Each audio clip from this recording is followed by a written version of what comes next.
Hello there, mga kagandang buhay. Dito po ako sa mini cattle farm natin sa Nabas, Aklan. At ngayong araw po, meron po tayong i-deliver na 2 baka sa ating subscriber. At tingnan po natin yung mga natira dito na mga baka sa mini cattle farm natin, sa kulungan po natin. Dahil yung iba nito may mga order na. So, priority ko po talaga, kahit noon pa mga kagandang buhay sinasabi ko sa inyo, na gusto ko talagang ma-upgrade. Gusto namin ni Kabeheng Roger na ma-upgrade ang mga baka dito sa Aklan at sa karating na mga lugar, kagaya ng Antique, Chacapis, Iloilo. At marami na pong order sa atin, yung iba, mga upgraded. Tapos yung mga inalagaan natin dito sa ating kulungan, mga kagandang buhay sa Nabas, may mga nagkagusto rin at ngayon nga i-deliver natin yung 2 sa Banga, Aklan. Kaya samahan niyo po kami at ma-inspire po dito sa cattle farming, mga kagandang buhay.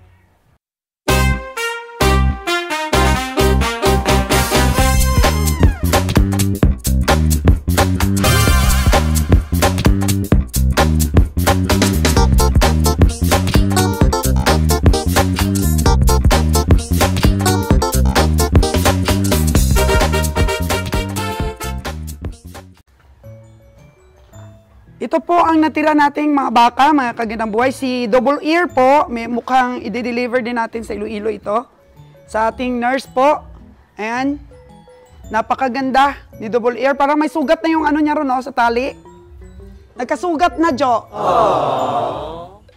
Nagbunggo-bunggo. Samahan mo ba kami sa pag-deliver? Samahan tayo ni Jojo po, no? Ayan. So, deliver natin. And then, meron pang nangatira dito. Tingnan nyo po, kaibang-kaibat po talaga yung mga bakang Batangas. Ayan. Yan po sila, napakakinis po nila, oh. Wow! Yan. So, mga lalaki po ito, mga kagandang buhay, ha. Yan. So, makapagpalahi po kayo ng mga ganito kagaganda. Tingnan nyo po ang tingan yan. Yan, available pa po yan, ganyan. Pero, siyempre pipili din yung taga-ano natin.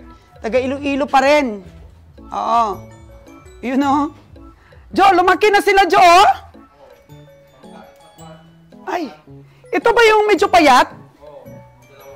Yan po mga kaganabuhay. May bull po tayo dito na, naku, ang kinis na niya, Jo. Wow! Ang kinis na niya. So, hindi po basta-basta ang presyo mga kaganabuhay, no, kung galing Batangas.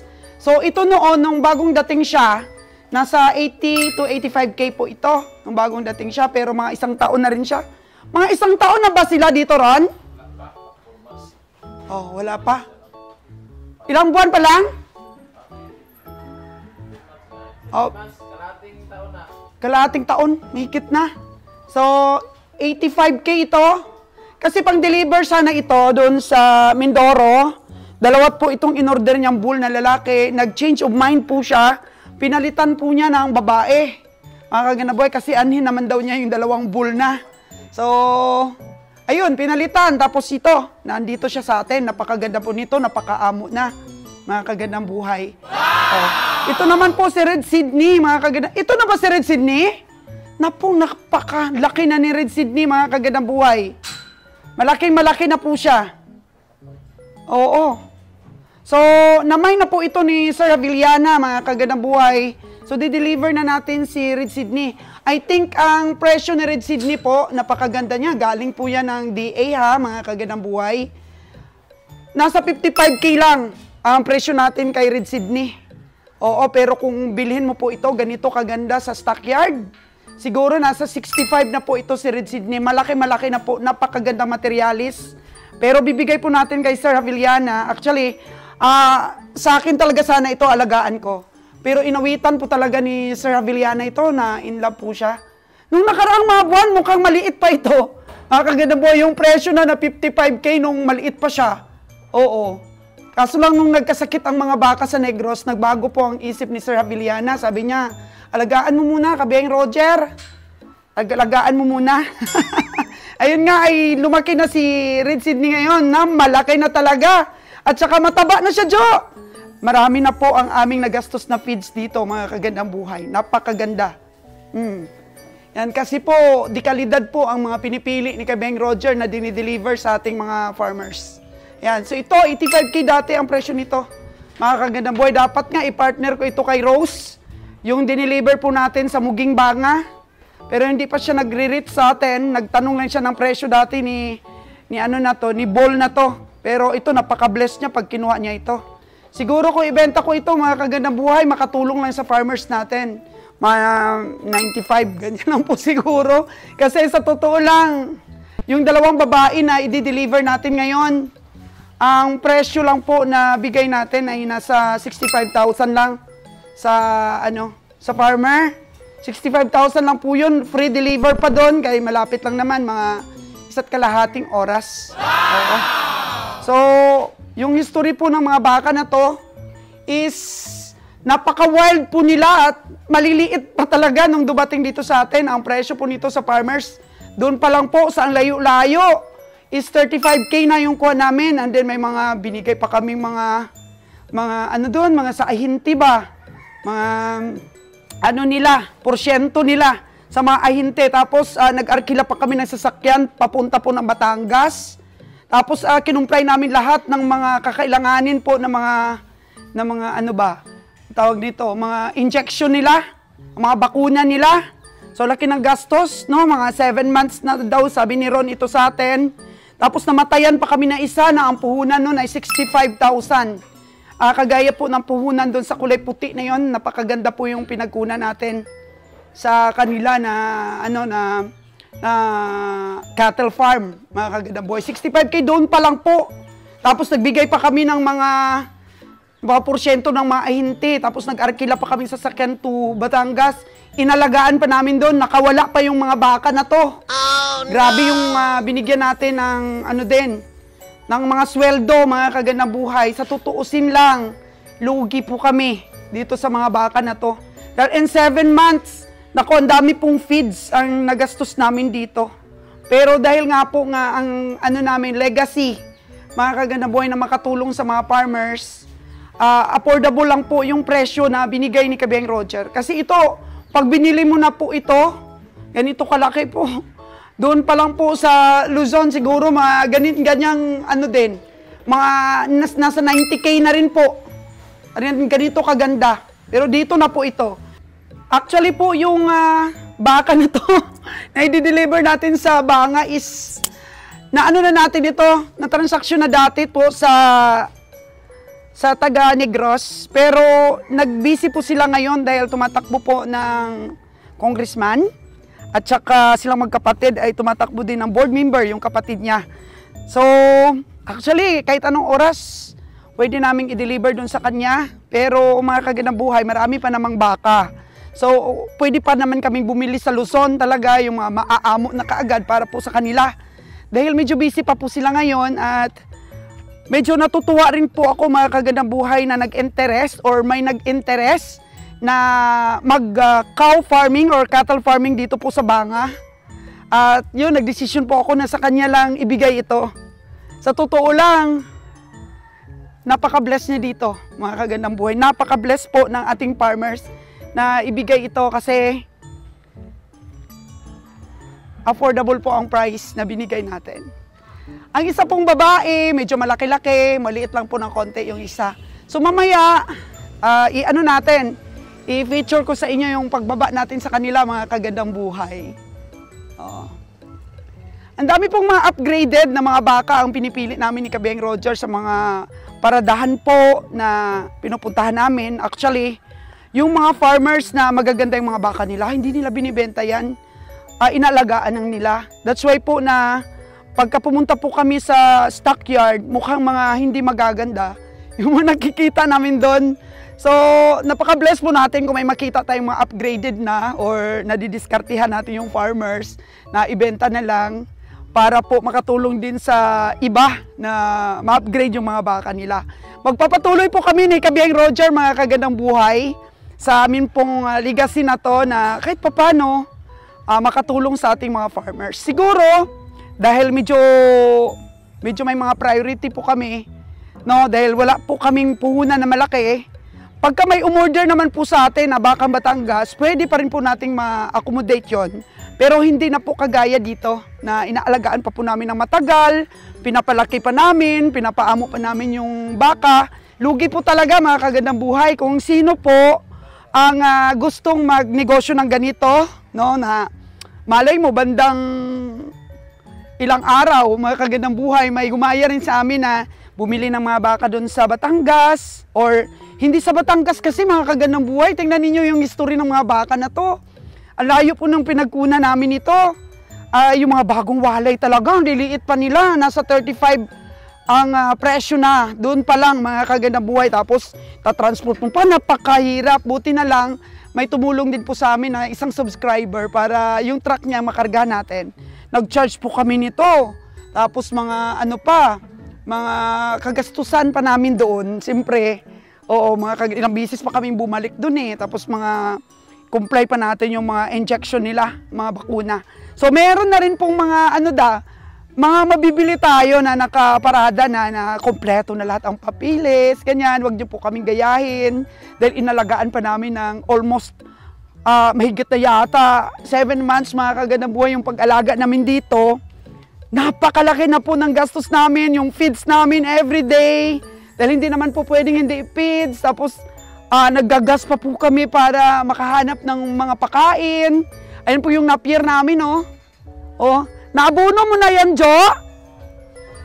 Naabuno na yan ni Jo, mga kagandang buhay yung napier namin. Dati mais pong ang tinanim namin dyan. Ngayon, kinonvert namin sa ganyan, sa na lang, napier mga kagandang buhay. Dahil bala ko rin pong mag-alaga dito ng kambing. So, kung marami siguro tayong puhunan mga kagandang buhay, makakabili kami ng marami-rami na mga upgraded. Pero ruling lang po ang puhunan natin ngayon. Hintayin ko pa next year na makapag-utang po kami ulit sa bank. Tapusin muna namin yung utang namin, then makapag-renew mga kagandang buhay. Dahil sa negosyo po kasi, may tinatawag din po tayo na kagaya ngayon sa Boracay kasi yung negosyo namin, medyo humina po ang turista. So yung mga stores natin, humina rin ang binta. Ganyan. Mike, pwede bang kunan mo ako ng bayabas? Ano, Jo? Yung medyo pwede lang kainin, huwag nang masyadong hinog. Daming bayabas kasi favorite ko yun mga kagandang buhay. So darating ulit ang oras po na makapamili ang kagandang buhay ninyo ng marami talagang ma-upgraded at kung sino ang gusto talaga ng mga Batangas na baka, pupunta po ako sa Padre Garcia, sa mga farm din doon ulit. Pero yung mga maaamo na po, yung mga nakatali na, yun na po ang aking kukunin. Tapos po, ipunin mo lang muna kasi nagchichika-chika pa tayo dito sa ating mga viewers, sa ating mga subscriber po. So darating tayo dyan, magkipag-ugnayan lang po, 0939-1522-836 kay Kabiyang Roger. Siyempre mga kagandang buhay, ano talaga yan, pinag-iingatan namin ni Kabiyang Roger. Ang pag-deliver sa inyo, dapat po upgraded talaga. Oo, ang dami rin naman pong makikita dito sa Negros. Sa Negros po, mga upgraded. Lalo na po yung mga EI, mga kagandang buhay. Kaya, ayun, may umorder sa ating 10, hindi pa natin na-deliver. May umorder ng 3. Ayan po, kasi pag nag-deliver sila, hindi ko rin lahat ba na vlogs ng ganito, mga kagandang buhay. Kasi nga, syempre, direct from Negros to Iloilo, ganyan po. Ngayon nagkataon lang na dito yung baka na i-vlogs natin. Kaya tara, punta tayo dun sa ating dideliveran at ma-inspire po mga kagandang buhay. Dahil kung may puhunan ka lang rin, oo, why not? Dahil passive income to mga kagandang buhay. Mapapakinabangan mo, hindi sa madalian, kundi po pangmatagalan, pangmatagalan po, kung sino po ang may puhunan. Ako gustong-gusto kong mag-alaga, kaso lang po yung puhunan natin. Kaya tulong-tulong po sa farmers muna, ayan, at i-feature ko rin sa inyo yung, naku, ang bilis po lumaki ng ating mga baby. Oo, ating mga duck, at pupunta po kami sa Car Cebu para kunin na yung ating incubator, ang ating hatcher po na order. Ayan, kasama ko po si Ron Storm Official, ayun o. Kaway-kaway naman dyan! So, ayan po mga kagandang buhay, kasama natin siya. At yung engineer po natin, sasama na lang rin po natin para mag-troubleshoot po kung Halimbawa po sa mga maintenance, medyo magaling po yung engineer natin, mga kagandang buhay. Si Ron kasi magaling sa pag-alaga. Pero sa maintenance, sa mga pagkabit-kabit ng mga kunano, handi-handi na trabaho po yung engineer po natin at si Manager Bio. Kaya ayun po, ang chika-chika natin mga kagandang buhay. At magta-travel na po kami, late na po kami, hinihintay na po kami ng didelivera natin. Ito, nasa biyahe na kami, mga kagandang buhay, and kasama ko si Michael. Yun. Si Michael po ay galing ng Cavite. Umuwi po dito para po magbakasyon. Pero akala niya, makapagpahinga siya, ginamit ko pa rin siyang driver. Huh? Diba? Wala pa rin siyang kawala, mga kagandang buhay. Ginamit ko pa rin siyang driver para po sa pag-deliver nating mga hayop. So sa chika natin kanina bago tayo umalis, sinabi ko pong affordable, napaka-bless yung farmers natin sa i-deliver nating baka. Yes, it's true mga kagandang buhay. Pero nasabi ko rin po na medyo logi po kami dito. Hindi naman po sa presyo na deliver natin sa farmer na nalugi tayo, kundi yung mga expenses po natin. Kasi unang salta, wala kaming experience. So, trials and error po itong pagbili namin ng maalagain sa Luzon. No, marami kami naging expenses dito dahil siyempre, wala pa kaming experience, wala kaming alam kung paano po mapaliit ang aming mga expenses. And, yes, mga kagandang buhay, namatayan po kami ng isa, which is 65,000, and then yung mga kaukulan po na naging expenses na namin. Kasi bago po yun namatay, malapit na lang i-transport po dito sa amin. And then yung isa, mga kagandang buhay, is losses din po kami dahil nabenta po na hindi naman naibigay sa amin yung kabintahan nun. So losses din po kami. Ganon. Kasi syempre, ito pagbili namin ng mga hayop, hindi pa naman talaga yun masasabi natin may income tayo kung hindi pa natin na-dispose. Pero kung meron po tayong kasama pala na mukhang tumutulong sa atin, sinisiguro na nila na meron silang mapupunta agad sa kanila. Kaya nabenta po yun na hindi na ibigay sa atin. Hindi natin alam na nabenta pala. Yun po mga kagandang buhay. Kaya doon tayo na losses, mga kagandang buhay. Pero yung mga presyo po natin na dinideliver sa ating farmer, goods po yun. Very affordable po, kaya napaka-bless ng farmers po na ating nadeliveran. So check muna ni Michael yung mga baka kasi baka matumba, mapilay, di ba? So kailangan talaga lakas ng loob dito sa negosyo na to, mga kagandang buhay. At dapat love mo itong ginagawa mo at dapat ang hangarin mo na makatulong sa farmers nandyan po. Kumikita ka na, nakakatulong ka pa, kaya bawi kami mga kagandang. At least, yung ginansya po namin dito is yung knowledge na nabigay sa amin sa pag-transport po ng mga alagain at sa pag-deliver po sa ating mga farmers. Ikaw Mike, kay takot pa siya. Dito na po tayo sa farmers. Yan, takot pa yung tagapag-alaga, Yay! Baba na siya! Yun! Ang kaibahan ng bakang Batangas. Op! Op! Op! Oh no! Huwag ka, dandan lang, be! Tingnan mo dong, ganda-ganda niya, no? Op! Hindi, pagka na mag-ulang yan, na ano lang siya.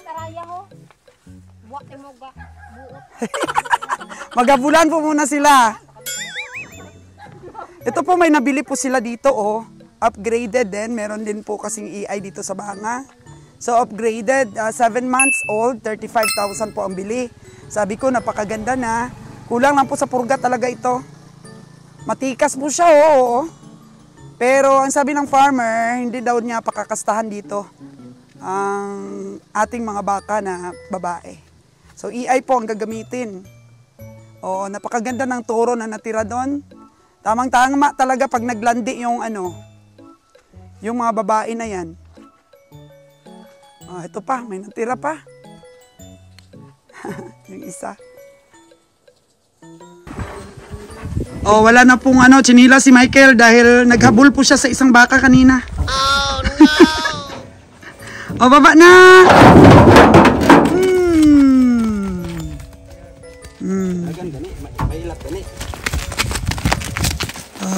Up! Tali mo muna dyan sa may kahoy, Mike. Tali mo muna.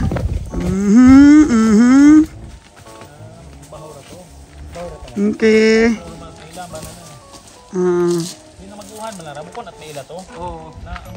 Na mag-uhan lang. Kung sa baga mga kagandang buhay, medyo na sila sa lugar ba? Tama, rambar ko anak na itong galang. Kasa lang sa ubos? Rambar ko galaga. Imawit ako ng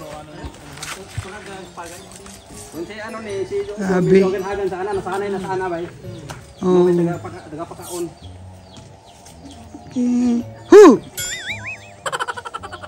Hindi man maapakan da? Naapakan ang palay. Yan, dahan-dahan lang, Mike. Sunod naman siya mga kagandang buhay, oh. Ay, nako, ang cute ng mga baka. So, dito na sila sa home nila, bagong tahanan. Dito po sa farmers. So, dito na sila sa bahay ni Kuya daw, sabi ni Michael. So, ayan po ang aming pag-deliver, mga kagandang buhay, oh. So, sabi po ng ating farmers, ay paramihin niya talaga ito dahil may kaibigan po siyang taga Department of Agriculture.